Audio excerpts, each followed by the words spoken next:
Ayan everyone, maglilinis tayo ng kuko ng aking mister. So wala akong gloves. Hindi na ako nag-gloves kasi hindi naman siya iba. So okay na yan.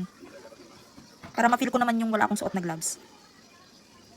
Pasensya ka na kayo sa aking kuko. So mga ganito kasi, siya kasi hindi rin siya sanay magpalinis. Kaya ang linis sa kanya ay basic lang. Hindi siya kailangan linisan ng sobra-sobra. Yung hindi din siya nagpapatanggal ng ingrown. And hindi din siya masyado nagpapakat. So dapat talaga ganun lang yung paglilinis ng mga kuko. No? Hindi pwedeng laging i-ingrownan. So dapat lalo na pag mga ganito ang kuko, hindi sanay nakutkutan. Ganun lang yung way ng pagkutkot. Kuskus, tapos minimal na cut lang sa gilid. And then hindi siya pwedeng kuskus pa ulit-ulit ng sobrang kuskus. Dapat yung sakto lang. Ayan. Ganito yung way ko ng paglilinis. Mula maliit hanggang, syempre minsan pag nag-vlog ako, hindi ko na kailangan ipakita lahat. Yung napaka-interesting lang talaga. So yun lang yung kailangan kong ipakita.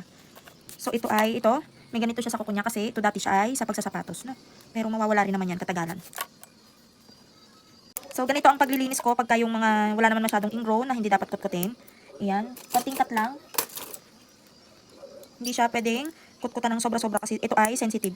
Ako lang halos ang gumalaw ng kanyang kuko. Never siyang nagpalinis. Kahit nung magjowa pa lang kami. No, paano pihan? Ayan. Naghuhugas na lang ako ng kamay after. Para mapil ko naman yung wala naman akong gloves. Ayan. Ganyan lang yung way ng paglilinis ko sa paa niya. Kahit sa paa ko, ganyan lang yung way ng paglilinis. Wala nang maraming kaartihan, wala nang maraming kut-kut-kut-kut. As in, simple lang. And then, ang pagtanggal ng dry skin ay one way lang. Hindi pwedeng paulit-ulit. Kasi pag paulit-ulit yung way ng pagtanggal ng dry skin, doon minsan, kumakapal. Ano? So, yung mga may kuko dyan na hindi pa kayo sanay magpalinis at mga never pang nagpalinis, mga ganito lang yung gawin nyo sa kuko nyo, ano, para hindi siya lumalim at hindi siya magkaroon ng problema pagdating ng araw, hindi kayo magkakaroon ng ingrown. So dapat ganito lang yung paglilinis nyo sa sarili nyo, no. Ito ay sinishare ko sa inyo para kayo ay hindi magkaroon ng ingrown. So dahil pag tayo nagkaroon ng ingrown, maraming dry skin, pagdating ng araw, problema nyo yan, magiging maintenance nyo siya. So hindi pwedeng hindi kayo magpapakutkot at magpapatanggal ng ingrown. So yun yung iniiwasan natin, no. Dapat ganito lang yung pagtatanggal. Yan, basically lang talaga siya. Yung normal lang na pagkat ng gilid, pagtanggal ng dry skin, tsaka yung ganito, mabilis lang to talagang linis kasi hindi siya pwedeng kailangan linisan ng linis na linis talaga. Na kailangan ikukot-kutan para lang masabi na nalinis talaga ng mabuti. So yung mga gantong kuko, kahit ito ilaban ng ilang buwan na linisan, hindi talaga sila magkakaroon ng pananakit sa kuko kasi nga hindi sila sanay sa linis. So mas okay pagka ganito, syempre hindi siya masakit.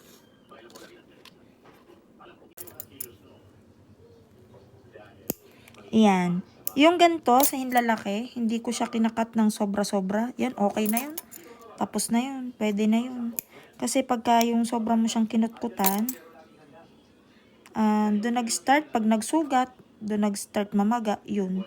Doon na siya mag-start. Once kasi siya namaga na once, doon na yung umpisa ng paglalim ng ingrown.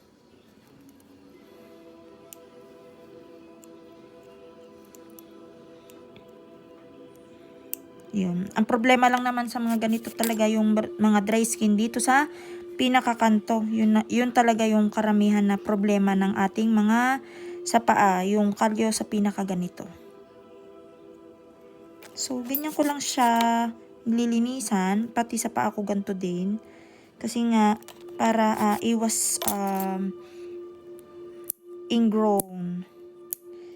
Yan, tapos na. So, ganun lang kadali kami maglinis pag sa aming sarili at saka sa aking mister. Kasi nga pagka the more kutkot, yun nga lagi kong sinasabi, the more kutkot, the more lalim.